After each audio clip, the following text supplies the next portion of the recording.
हाँ, कभी कभी अगर लगता है ना टेंशन ज्यादा हो गया तो ठहाके मार के भी हंस लेना चाहिए।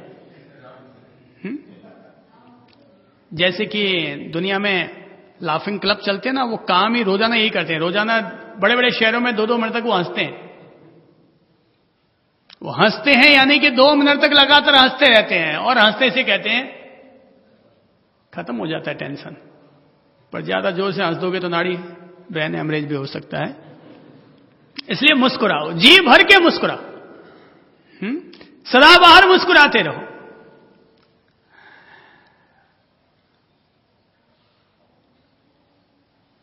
प्रेशर कुकर होता है ना, वो क्या करता है, जब उसमें ज्यादा बढ़ जाता है ना गैस, प्राण शक्ति जब ज्यादा बढ़ जाती है तो क्या करती है प्रेशर कुकर, क्या करता है,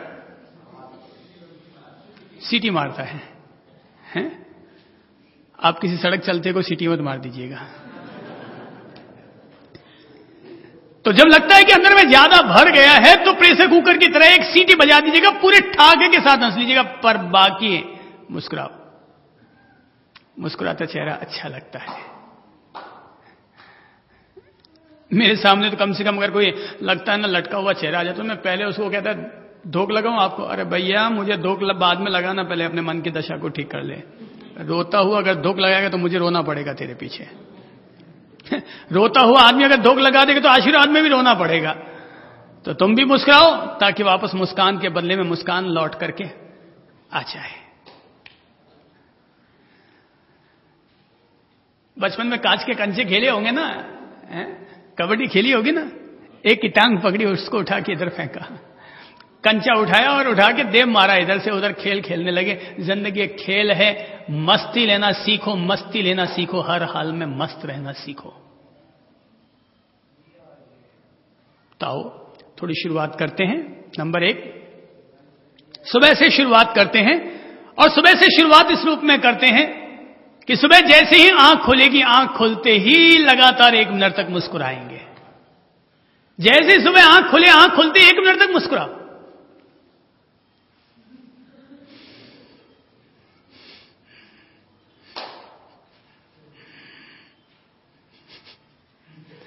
और पूरा जब 1 मिनट हो जाए तब आंखों में प्रभु के नूर को बसाओ और उन्हें अपने प्रणाम समर्पित करो।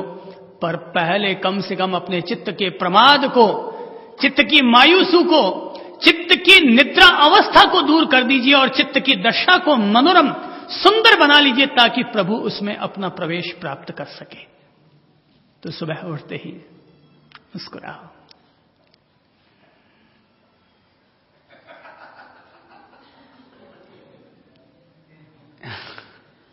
सुबह उठते ही मुस्कुराओ, अच्छे ढंग से मुस्कुरा लो। बूढ़ा आदमी मुस्कुराए, बूढ़ा आदमी तो टेंशन में पड़ा रहता है, चिंता में पड़ा रहता है। हे मारो छोरो, हे मारी छोरी, हे मारो पोतरो, वो उसी में ही रोता झोंकता है और उसी में ही जीता मरता रहता है। ये तो किसी की किस्मत अच्छे होते हैं, वो बुढ़ापे में हंसना और मुस्कुराना सीख जाता है। लोग कहते हैं लाफिंग बुद्धा बुढ़ापे में भी हंसता और मुस्कुराता था। लाफिंग बुद्धा बुढ़ापे में भी हंसता और मुस्कुराता था, मरा तो भी मुस्कुरा के मरा, हंसता हुआ गुजर गया वो। तो सुबह की शुरुआत मुस्कान के साथ।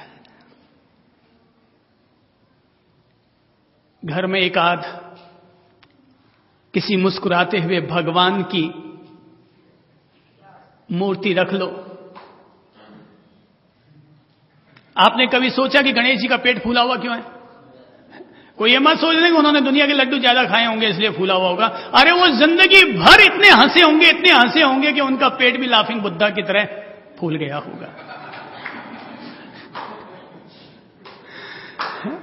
वो इतने हंसे और मुस्कुराए होंगे कि उनका पेट जो बढ़ा हुआ है, कोई ये मत समझना कि लड्डू खूब खाए होंगे। लड्डू तो वो अपने को देते हैं तो अपन लोगों का पेट भरता है, अपन उनको क्या लड्डू चढ़ाएंगे।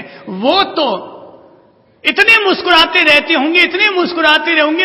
अरे अपन को देखकर मुस्कुराते, खुद को देखकर मुस्कुराते। अरे वारे भगवान, तूने भी मेरा क्या आकार बना दिया है। शरीर दे दिया इंसान का, माथा दे दिया हाथी का, तो खुद को देख के मुस्कुराते होंगे। और दूसरों को देखकर क्या मुस्कुराना, खुद को देखकर मुस्कुराओ ना। दूसरों को देखकर मुस्कुराना उनका उपहास उड़ाना है, पर खुद को देखकर मुस्कुराना उपवास करने के समान है।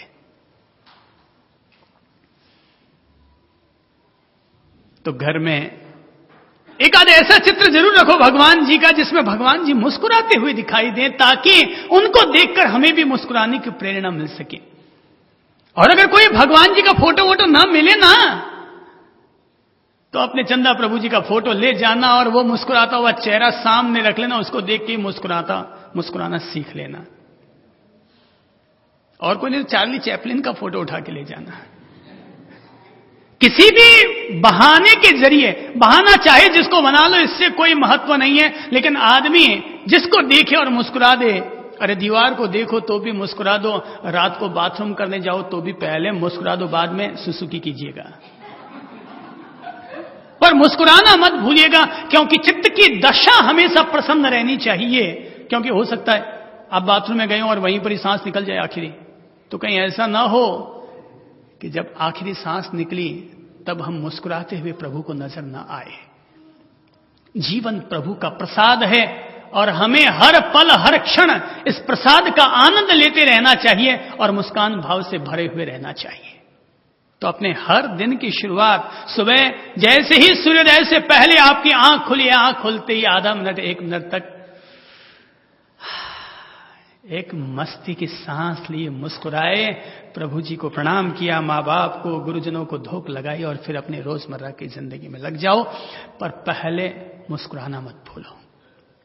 नंबर 1। नंबर 2, आप जब भी जो भी काम करें ना, उस प्रत्येक कार्य को हमेशा प्रसन्नतापूर्वक करने की आदत डालिएगा।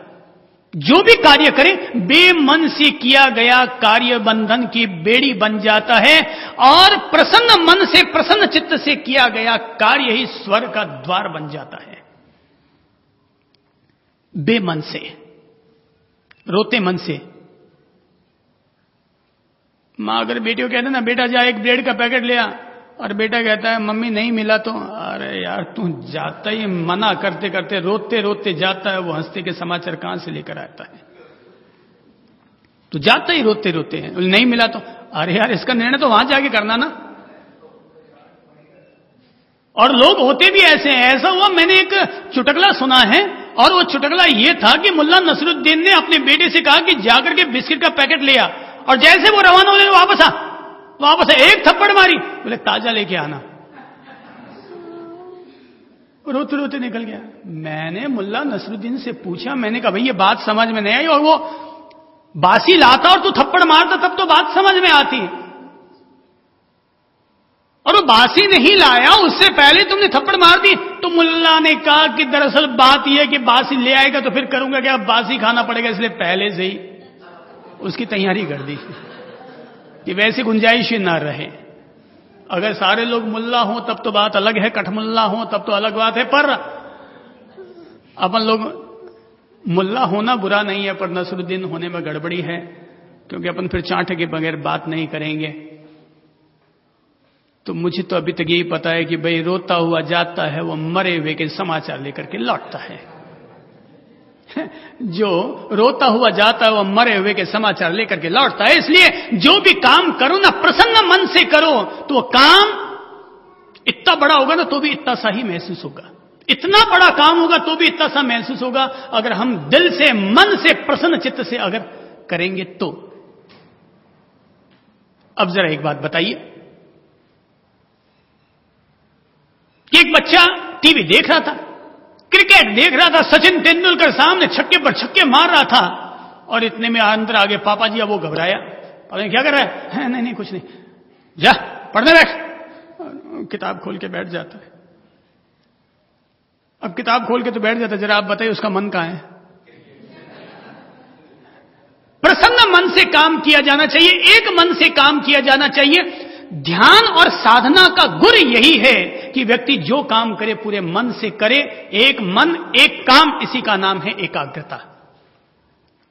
एक मन प्लस एक काम, दोनों अगर एक साथ होते हैं तो उसी का नाम एकाग्रता से किया गया काम है। और काम है एक, मन है 10, तो फिर ठीक कहा आपने, चक्का फंस। तो परिणाम नहीं आ पाएगा। जो लोग भी मेरिट लिस्ट में अपना नाम लाते होंगे परीक्षाओं में, उनसे जाकर पूछो कि तुम्हारी सफलता का राज क्या है, तो जो राज वो बताएंगे उनमें से एक राज ये होगा कि हमने पढ़ाई पूरे मन से, दिल से, तबीयत से की थी, इसलिए हम लोग मेरिट लिस्ट में नंबर ला पाए। और ये सब तभी होगा जब हमारा चित्त प्रसन्न होगा। तो हर कार्य को प्रसन्न मन के साथ कीजिए, बेमन से काम करने की आदत हटा दीजिए।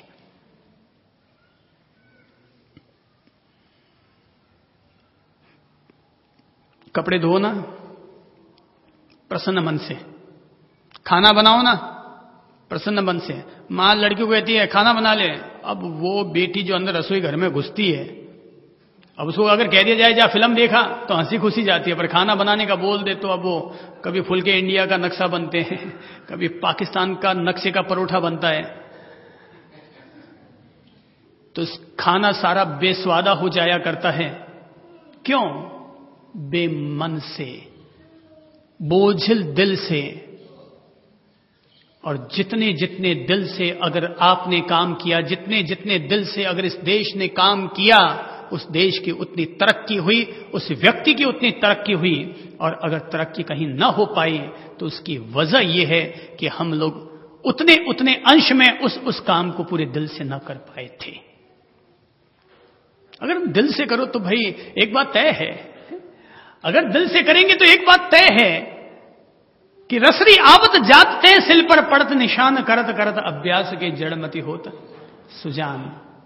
तो अगर दिल से करेंगे तो अपने आप गोटी पार लग जाएगी, कहीं ना कहीं तो गेम खेल लिया जाएगा। मैंने कहानी सुनी है, पढ़ी है, और कहानी यह है कि एक होटल में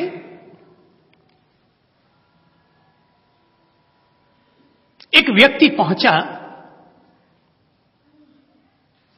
बूढ़ा था, हाथ में लकड़ी का सहारा था, चश्मे को जैसे तैसे ठीक करते हुए चल रहा था। मैनेजर की कुर्सी के पास से भी गुजरा और भी कई लोगों के पास से गुजरता हुआ चला गया, पर किसी ने कोई गौर न किया। इतने में ही देखा उसने कि सामने से एक वेटर चला आ रहा है और उसने आते ही सबसे पहले उस बूढ़े बुजुर्ग आदमी का हाथ पकड़ा और कहा, आइए अंकल आइए, मैं आपको सहारा दे देता हूं। और ये कहते हुए वो प्रेम से उन्हें चाय की टेबल पर लाकर बिठाता है।